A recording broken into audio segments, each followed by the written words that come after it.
히브리서 1장 1절. 옛적의 선지자들로 여러 부분과 여러 모양으로 우리 조상들에게 말씀하신 하나님이 이 모든 날 마지막에 아들로 우리에게 말씀하셨으니 이 아들을 만유의 후사로 세우시고 또 저로 말미암아 모든 세계를 지으셨느니라. 2절 말씀까지 읽어드렸습니다. 우리 전 시간 빌레몬서를 이어서 이번 시간부터 히브리서를 또 살펴보는 시간을 갖습니다. 히브리서 아주 우리에게 많은 그런 것들을 생각하게 하시는 하나님의 말씀인데 히브리서 본문 들어가기 전에 전체적인 내용을 전망해 보도록 하겠습니다. 히브리서 이 기자는 사실 누구라고 이렇게 명확하게 전해지고 있지는 않습니다. 학자들에 따라서 조금 견해가 다를 수 있지만은 그러나 이제 일반적으로 바울 사도가 기록했을 것이다. 또는 바나바가 기록했을 것이다. 또 아볼로 또 여러 견해들이 있죠. 그렇지만은 명확하게 누가 이 책을 기록했는지는 전해내려오지 않고 특히 이제 초대교회 당시에 그 유명한 신학자면서 교부 오리게네스, 영어로는 오리겐이라고 하는 그 유명한 그 신학자가 있는데 이 오리겐이라고 하는 신학자는 이제 신학에서 이렇게 보면 를 대표하는 이제 그 초대교회 당시 이제 그런 교부입니다. 이분도 뭐라고 말씀하시냐면 하나님만이 아마 아시는 사실일 것이다. 이렇게 말할 정도로 누가 기록했는지는 정확하게 전해 내려오지 않고 있죠. 그래서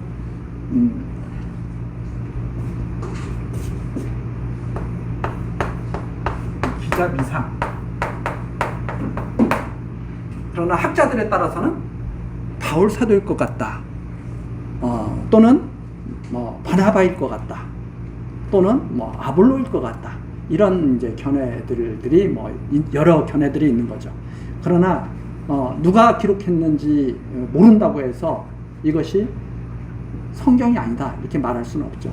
왜냐하면 성경은 사람의 뜻대로 기록하는 것이 아니라 성령의 감동을 받은 사람들이 성령의 능력으로 기록한 것이 성경이기 때문에 그렇습니다.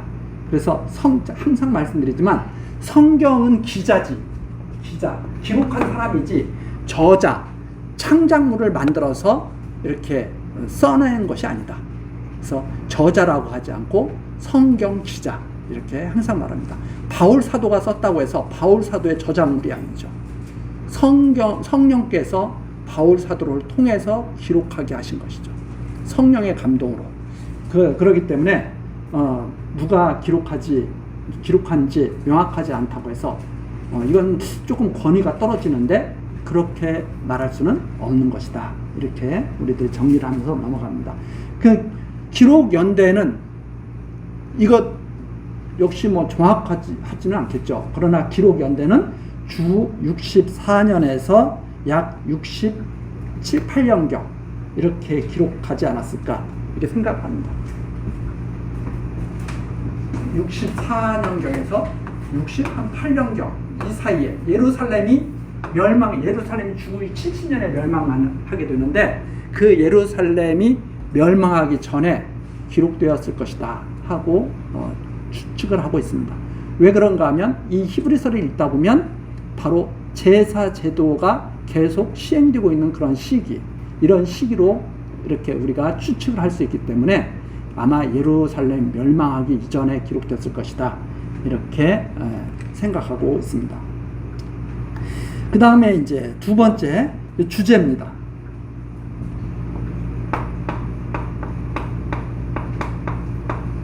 이 주제를 학자들에 따라서 또 여러 가지로 이렇게 주제를 정할 수도 있겠지만 저는 주제를 이렇게 정했습니다. 믿음의 도를 지키게 하시는 하나님.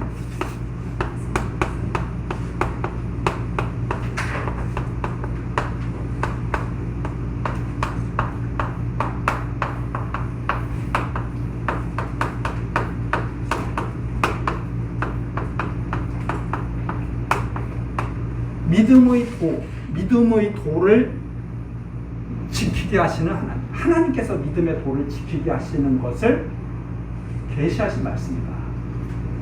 그래서 항상 이 주제와 기록 목적과 뗄래야 뗄 수 없는 관계가 있죠. 세 번째, 기록 목적입니다.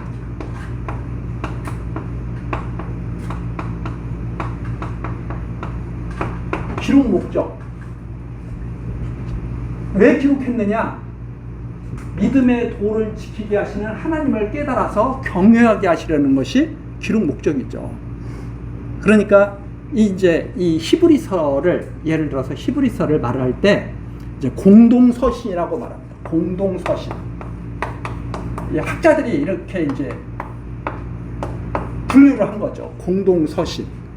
그런 예를 들어서 우리가 바로 전에 같이 연구했던 빌레몬서는 이건 목회서신에 들어가죠. 목회서신. 뭐 디모데 전후서, 빌레몬서, 디도서 이런 것은 목회서신이라고 그러고, 공동서신은 이런 히브리서, 뭐 야고보서 이런 것들은 이제 공동서신이라고 그러죠. 왜 이렇게 분류를 했을까?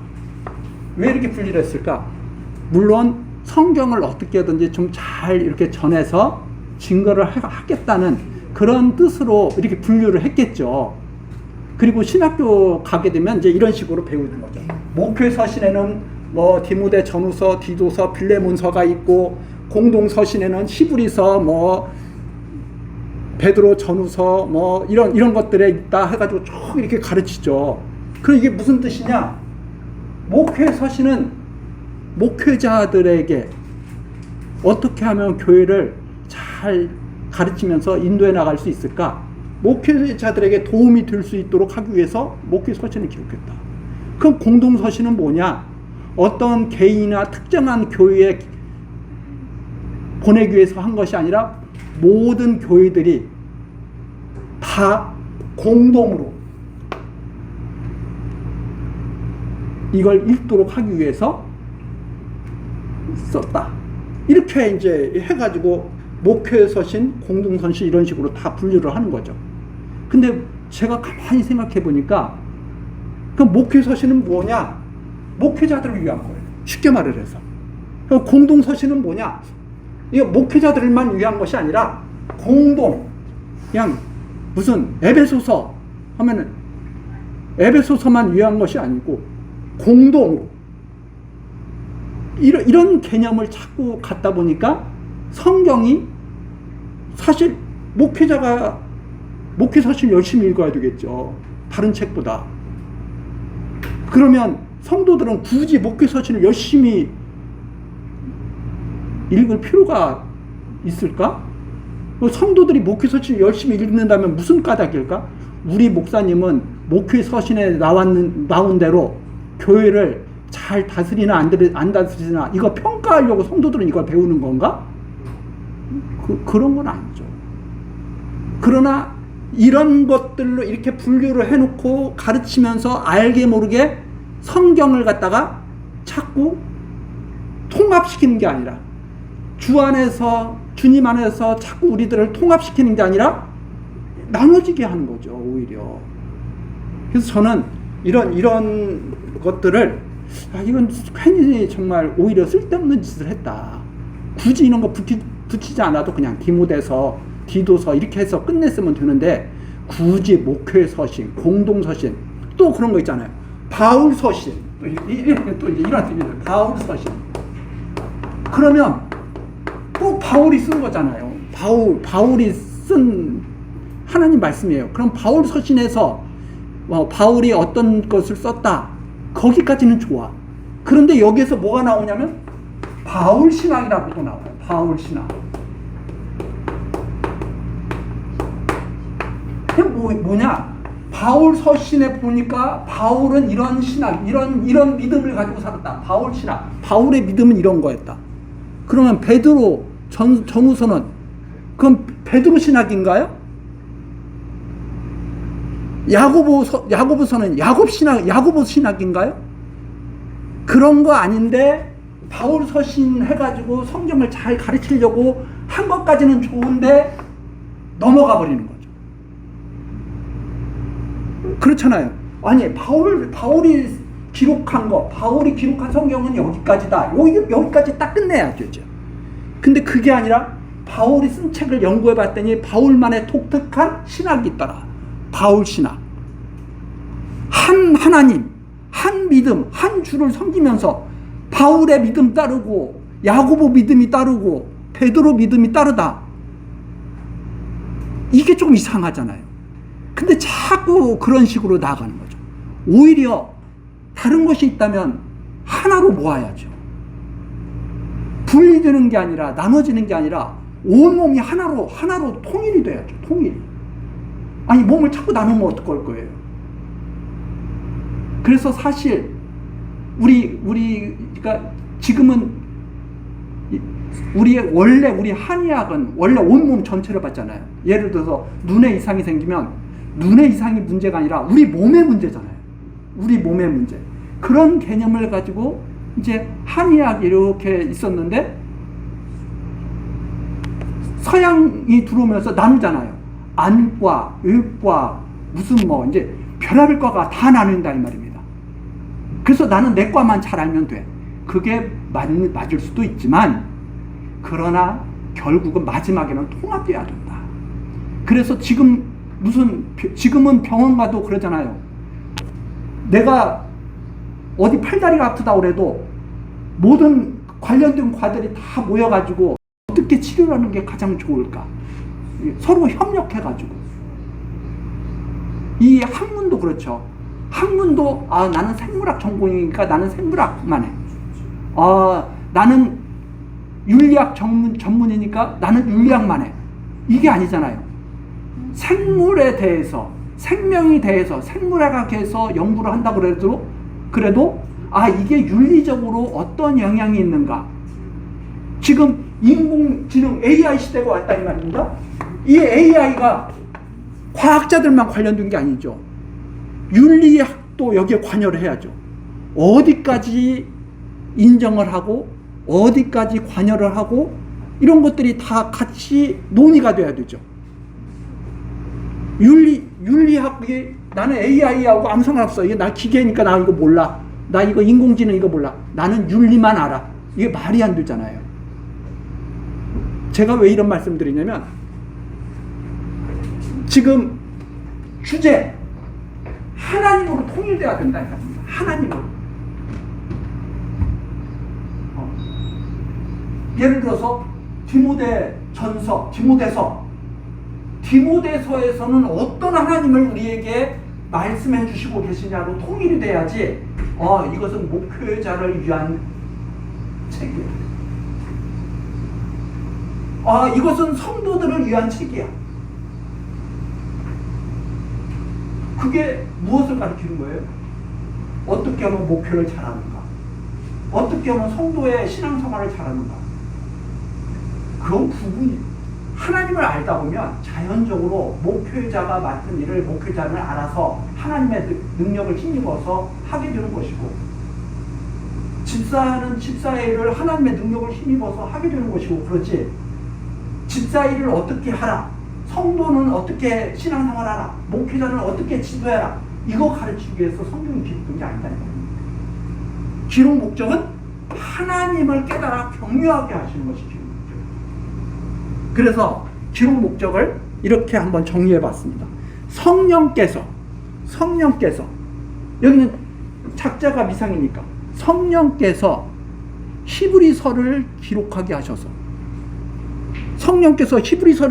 하셔서 성도들에게 무엇을 깨닫게 하시는 거예요?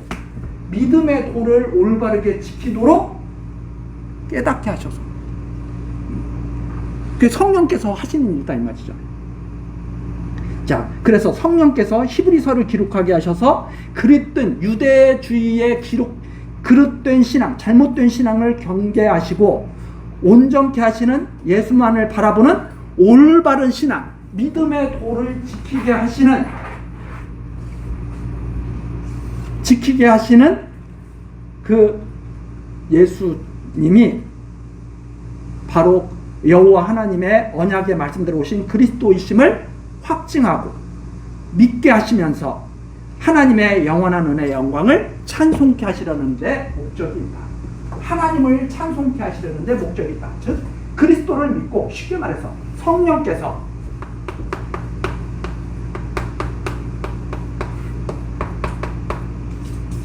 히브리서를 기록하게 하셔서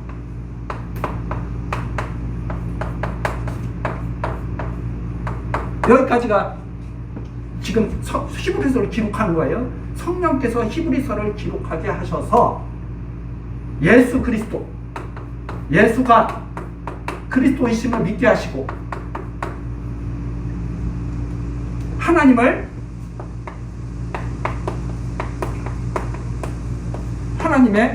은혜의 영광을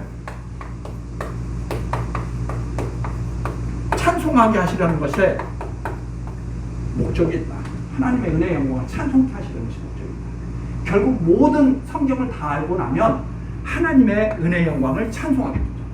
모든 성경을 다 안다는 것은 예수가 그리스도로 오셨다는 사실을 믿게 하는 거죠. 예수가 그리스도로 오신 사실을 믿게, 하나님의 은혜의 영광을 찬송하게, 이것이 기록 목적으로 우리가 할 수 있는 것이다. 자, 그래서 계속 드리는 말씀이지만 성경을 계시의 말씀으로 보지 않고 하나님을 증거하는 말씀으로 보지 않고, 자, 목회 서신이야? 목회를 어떻게 하는 것이 가장 올바른 것인지 하나님께서 알려주셔서 이런 개념으로 보는 것은 너무나 인간 위주로 성경을 해석하고 적용시키는 것이다, 이 말입니다. 목회자들을 위한 책, 하나님을 믿도록 하나님께서 역사하시는 것을 보여주는 책이죠. 그래서 우리가 비슷비슷한 말 같지만 이게 참 이 개념이 중요한 개념입니다.